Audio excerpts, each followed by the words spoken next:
Hi, I'm Peter Haddock. I'm here with James from Castle Surveys. You're the mobile mapping manager. We've got a brand new piece of kit here. We've got a brand new mobile mapping unit here. We've even got a cut through to put the wire in, James. This is really exciting. Castle Survey taking on mobile mapping in a big way, isn't it? What have we got here? What's it all about? So obviously we've got our newly wrapped vehicle, which is our mobile mapping unit, and on it today we've got the TRK 700 Evo. Yep. So this is our Leica product. It has 700 means dual head, so we've got 2 LiDAR sensors here. Okay. They do a configuration of 500 as well, which means 1 laser head. But this is the big beast really. So this is the 1mm relative LiDAR system, panoramic camera, 360-degree high resolution cameras as well. So this is the Mac Daddy of mobile mapping systems, really, in the UK. Fantastic. And I think what we need to understand with mobile mapping is we're actually putting this on a vehicle. So we're not putting people on the ground, we're putting them in the car. We can go in all weathers. Yeah. And also we're capturing stuff to really, really fine detail, aren't we? Exactly. Yeah. Like I said, this records to within 1mm relative precision. Yep. So I mean, if you take a measurement on site, it's accurate to within 1 mil. The other ones are about 3 mil. So still extremely accurate, but just different levels based on the type of LiDAR. So it's a big piece of kit for a reason, with all of the sensors and all the technology in it. Yep. But also we've got the roof mount here that makes it easy. So Absolutely, I'm going to try and help you do this now, James. Let's pop it on the roof. So up. We're going up. Slide it in. That's it. Fantastic. You can now see all of the camera systems here. Correct. Once this is in play and we're in the car, what actually happens then? You know, we're turning it on and what's going on? Yeah, so, well, internally what we have is an IMU, which is a really fundamental piece of equipment internally that you can't see. And once you've initialized it, you're then ready for your capture. And we can capture it. What kind of speeds can we actually go with this sort of thing on the road? I mean, anything that's moving really. So we've captured, city centres, going 10 miles an hour, if not less, on a boat or a train. Right. All the way up to normal road traffic speeds, so 70 miles an hour down the M1, capturing anything. Yeah. Wow. So you're not disturbing the traffic? No disruption to traffic, no need for traffic management, just full on. Fantastic. Full on, yeah. So this is the big one, as we say, yes. But we've actually got something next door, a different car as well. This one's not wrapped for a reason, is it, James? Because this one here, it's really important, the service that you're now trying to bring into the industry, isn't it? Tell me about it. Getting into mobile mapping is obviously a big investment. So, we use it for multiple uses really. One is as an additional tool to our ever expanding fleet of equipment. So it could complement a traditional topo if there's a bit of road. Yep.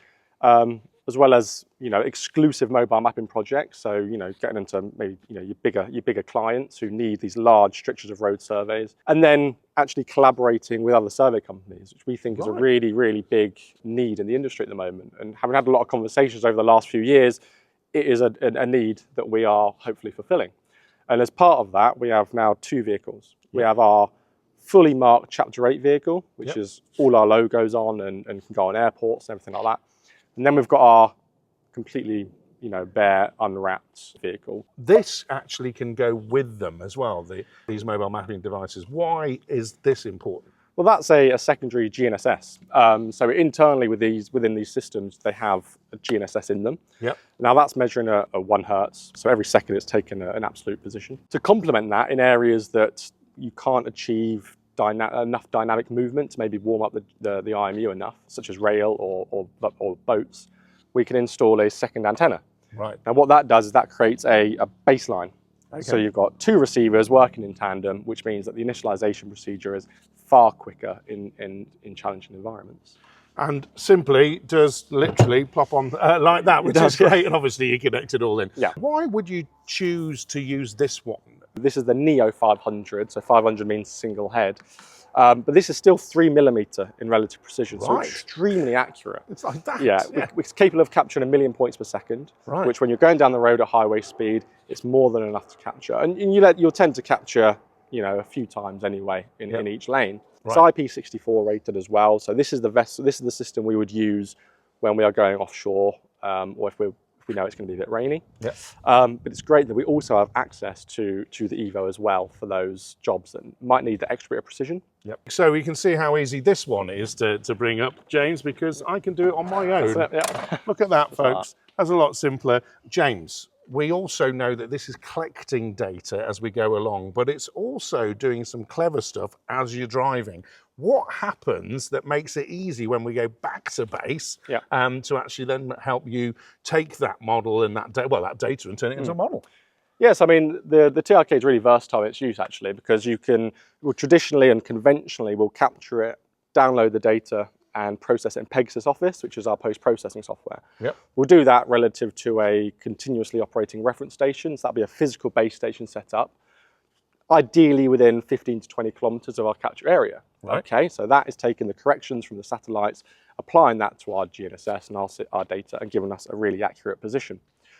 Alternatively, in this, we have RTK capabilities. So we can actually just capture highly accurate, absolute position information on the fly. So no need to bring in base station information to process it. It also can blur cars and faces on the move as well. We've already experienced it where GDPR has been extremely high in their priority. So not even we have access to the unblurred images. So all of that then comes back to the hub, which we will see shortly. And that is where you're using the very latest, very, very, very sophisticated technology with the software. So what's that all about, and why have you chosen the particular software? So like I said, we start in Pegasus Office and we produce a point cloud. So we'll do a cloud registration and an absolute registration to take all of the individual tracks that we've captured and bring it into one registered point cloud. Colorized, classified, all the images. From then on, we've chosen to invest in a software called Topodot, which is the market-leading point cloud processing software.